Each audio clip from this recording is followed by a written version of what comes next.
నా రేవంత్ రెడ్డి పరిపాలన ఎట్లుందా? రేవంత్ రెడ్డి ఆయన గురించి ఎందుకు మాట్లాడతామన్నా? ఆయన సీఎం అని మీరు అనుకుంటున్నారు, అయితే ఆయన సీఎం అని అనుకుంటలేను. చేసే ఏదైనా ఒక పని మంచిగా చేస్తే తను ఒక సీఎం అని మనం కూడా రేవంత్ రెడ్డి గారని మర్యాద సేమ్ బీఆర్ఎస్ లేక అవుతుంది కదా ఇప్పుడు కదా. ఇప్పుడు ఆయన సీఎం అంటేనే అనొచ్చలు. ఆయన ఎవరు? నేనైతే సీఎం అని ఆయనకి అనుకుంటలేను ఎప్పుడు కూడా. నాకైతే కేసీఆర్ సీఎం తెలంగాణకు. అప్పుడు భూములు బీఆర్ఎస్ ఉన్న వాళ్ళు పార్టీలో వాళ్ళు అమ్ములు కాబట్టి ఇప్పుడు వీళ్ళు కూడా అమ్ముతున్నారు. 400 ఎకరాలు అంటుండే కదా. ఎందుకన్నా ఏమైనా యూజ్ ఉందా దాంతో? 400 ఎకరాలు ఉన్నది, దాంట్లో పక్షులు గాని జంతువులు గాని వాళ్ళందరినీ చంపుకుంటాడు. పాపం తగులుతుంది నీకు. గుంట నక్కలు ఉన్నాయి. గుంట నక్కలు ఉంటే గుంట నక్కలకి నువ్వు పోయి చంపేసి దాంట్లో ఫారెస్ట్ అన్నప్పుడు ప్రతి ఒక్క జంతువు ఉంటాయి అన్న. గుంట నక్కలే ఉండవని ఏంటి గ్యారంటీ? 400 ఎకరాలు ప్రపంచం ఉన్నది తెలంగాణలో. మనుషులు ఉన్నారు కదా, మనం భూమి ఉన్నాయి, అందరు మనుషులమే కదా. సిటీలో మనుషులు తప్ప జంతువులు వస్తాయా? మరి సిటీలో మనుషులు ఉన్నారని చెప్పి సిటీ మొత్తం కాల్చెత్తాడు ఆయన? కాలలేడు కదా. అట్లాంటప్పుడు వాటి జోలికి వెళ్ళుడు కూడా కరెక్ట్ కాదు కదా. నీకేమన్నా ఐటీ కంపెనీ వేరే కాడ కట్టుకో, వేరే కాడ ప్లేసులు లేవా? ఇప్పుడు అదే 400 ఎకరాలే దొరికిందా నీకు? దానివల్ల జంతువులు చాలా ఇబ్బంది పడుతుంది. ఇబ్బంది ఎందుకు పడవు అన్న? ఇప్పుడు నీ ఇంటిని వచ్చి నిన్ను గుల్ల కొడితే నీ ఇబ్బంది పడవు అన్న? ఇప్పుడు వాళ్ళు ఉండనికైనా పడుకోనికి మొత్తం వాళ్ళ అదే కదా, ఫారెస్టే కదా. ఇప్పుడు వాళ్ళకి అది మనకి ఇల్లేలానో వాళ్ళకి కూడా ఫారెస్ట్ అదే కదా.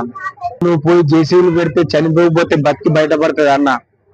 ఇప్పుడు నీ ఇంటిని వచ్చి నువ్వు బాంబు పెడితే చచ్చిపోతావా బతుకుతావా? అది కూడా అలానే అన్న. ఇప్పుడు నీ ఇంటికి వచ్చి నేను బ్యాడ్గా చెప్పినంత మాత్రాన నువ్వు పోయి నీ ఇల్లు కూల్చుకోలేవు కదా. నాకు నీ ఇల్లు కూలని ఏ రైట్స్ లేవు కదా.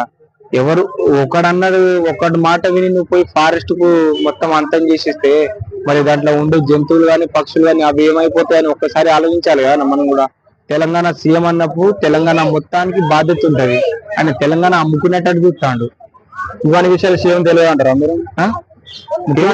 ఎందుకు తెలియదు? ఆయనకు తెలియకుండా అయితే ఇప్పుడు జంతువులు గాని పక్షులు గాని ఏమైపోతాయని ఒక్కటి ఆలోచించాలి కదా. ఇప్పుడు ఆయన ఇల్లు ఉన్నది, సీఎం ఇల్లు, వాళ్ళ ఇంట్లో అందరు ఫ్యామిలీ ఉంటారు కదా. మనం పోయి దాడి చేస్తే మనకు తెలుస్తుందా వాళ్ళ ఫ్యామిలీ ఏమైపోతుంది? అది కూడా ఆయన ఆలోచించాలి వాళ్ళ దాడి చేసే బదులు.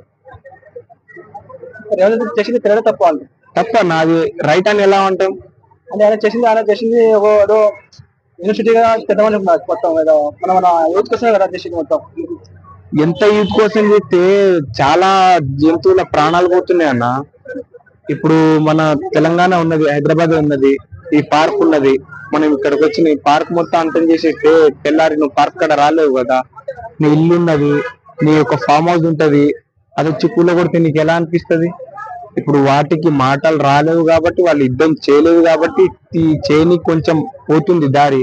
అదే తను మన మనుషుల లెక్క ఇప్పుడు మనుషుల దగ్గర వచ్చి అది చేస్తే మనం జనాలు ఊరుకోరు కదా. వాళ్ళకి ఆ రైలు లేదు, మనకు ఉన్నది కాబట్టి ఆయన ఇప్పుడు సేఫ్ ఉన్నాడు రేవంత్ రెడ్డి. యూనివర్సిటీలో కూడా పోలీస్ వాళ్ళు స్టూడెంట్స్ కొడుతున్నారు బాగా. దీనికి ఏమైనా చెప్తారా మీరు? ఇప్పుడు స్టూడెంట్ కొడుతున్నారంటే వాళ్ళు అది ఆ పనికి అడ్డుపడ్డారు కదా అన్న. లాఠీ చార్జ్ తీసుకుంటారు. అది రేవంత్ రెడ్డి నుంచి ఆర్డర్ వస్తేనే కదా వీళ్ళు తీసుకుంటారు. పోలీస్ వాళ్ళు చేసే పని అదే అంటారా? పోలీస్ వాళ్ళు అంటే ఇప్పుడు పోలీస్ కూడా రేవంత్ రెడ్డి చేతుల్లోనే ఉన్నారన్న. పోలీస్ వాళ్ళు నా సొంతమని, నా స్టేషన్, నా ఏరియా అని వాళ్ళు కూడా ఏం రైడ్ చేయలేరు కదా డైరెక్ట్. కానీ అట్లా కొట్టొచ్చా పోలీస్ వాళ్ళు కూడా? కొట్టొచ్చు అంటే పైనుంచి ఆర్డర్ వచ్చిన, లేకపోతే నా జాబ్ పోతుంది, నా ఫ్యామిలీ ఉంటుంది, వాళ్ళ భయాలు వాళ్ళకు. ఇదివరకు మన కేసీఆర్ కూడా అట్లనే చేస్తే స్టూడెంట్స్ తీసి పడేసారు. ఎప్పుడు ఇది వరకు కేసీఆర్ కూడా అట్లనే చేసిండు కదా, పోలీస్ వాళ్ళ దాన్ని కొట్టుకొచ్చిండు. ఇప్పుడు సీఎం కూడా మన రేవంత్ రెడ్డి కూడా ఇట్లనే చేసిండు. ఈయన కూడా ఉంటాడంటావా? ఈయన వెళ్ళిపోతాడు అన్న. నువ్వు రేపు ఎలక్షన్ పెట్టినా ఆయన ఓడిపోతాడు, ఇప్పుడు పెట్టిన ఎలక్షన్ ఓడిపోతాడు. ఆయన సీఎం అని మీరు అనుకుంటారు, నేనైతే సీఎం అని అనుకోలేదు. తనని చేసే పనిలో మంచి ఉంటే ఎవడన్నా సీఎం అని అనుకుంటారు. అని చేసే ప్రతి ఒక్క పని చెడ్డ అన్నప్పుడు సీఎం అని ఎలా అనుకుంటావు? హైడ్రా వచ్చింది, ఇల్లులన్నీ కూలగొట్టేశాడు. సరే కూలగొట్టిన దాంట్లో న్యాయం ఉన్నది, మళ్ళీ ఇల్లు ఇవ్వాలి కదా. ఇల్లు ఇవ్వలే కదా. ఇప్పుడు ఆ ఫారెస్ట్ మొత్తం అంతం చేస్తాడు కదా, ఆ ఫారెస్ట్ మళ్ళీ ఇవ్వగలుగుతాడా? ఆ ఫస్ట్ ఆ జంతువులు బతికితే ఆ ఫారెస్ట్ తీసేస్తే బతకలేదు కదా.